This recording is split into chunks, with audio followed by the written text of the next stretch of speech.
Hermann Wallace અને Albert વુડફોક્સ આ બે કેદીઓ છેલ્લા 40 વર્ષથી અમેરિકાના લ્યુઇસિયાના રાજ્યમાં આવેલી અંગોલા જેલમાં કેદ છે.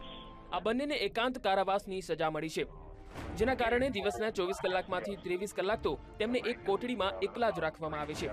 ભલભલો માણસ થોડા દિવસો એકલો રહી માનસિક અસ્થિર બની જાય છે, ત્યારે આ બંને તો 40 વર્ષથી એકલવાયુ જીવન ગુજારી રહ્યા છે.